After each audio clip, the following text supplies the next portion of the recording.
নতুন নতুন মেকওভারে ধরা দিচ্ছেন সময়ের আলোচিত নায়িকা অপু বিশ্বাস। সিনেমার পর্দায় দেখা না গেলেও তাকে আলাদা আলাদা লুকে দেখা মেলে সোশ্যাল মিডিয়ায়। আর তার এই লুকে বিভোর থাকেন অভিনেত্রীর ভক্তরা। অপু বিশ্বাসের এমন সাজ আর নতুন লুকের প্রশংসা করে ভক্তরা জানতে চান তিনি এত সুন্দর কেন। কিছুদিন আগে এক অনুষ্ঠানে অপু বিশ্বাস সাংবাদিকদের তার হাতের সাপ আকৃতির একটি ব্রেসলেট দেখিয়ে বলেন, আমরা যেহেতু অভিনয় করি আমাদের কাছ থেকেই মানুষ স্টাইলটা শিখে।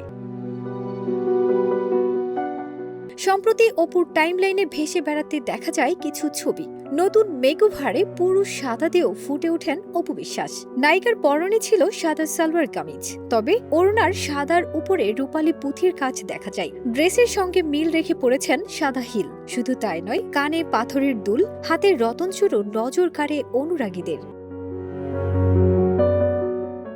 এক নেটিজেন লিখেছেন, নতুন এক্সপ্রেশন, নতুন লুকে সুন্দর। আবার আরেকজন লিখেন পরি। আরেক নেটিজেন লিখেন, এত সুন্দর কেন দিদি আপনি।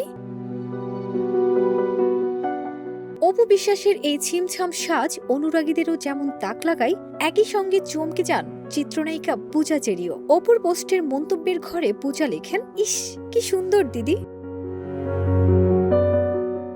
প্রসঙ্গত, কিছুদিন আগেও নতুনভাবে ধরা দিয়েছেন Apu Biswas. Royal blue blazer পরে একেবারে নীলে নীলাঞ্জনায় পরিণত হন নায়িকা। এতে ভক্তদেরও তাক লাগে রীতিমতো। একজন তো মন্তব্যের ঘরে ডেকেই বসলেন নীল পরি বলে। ফারজানা নিকিতা, দেশ রূপান্তর।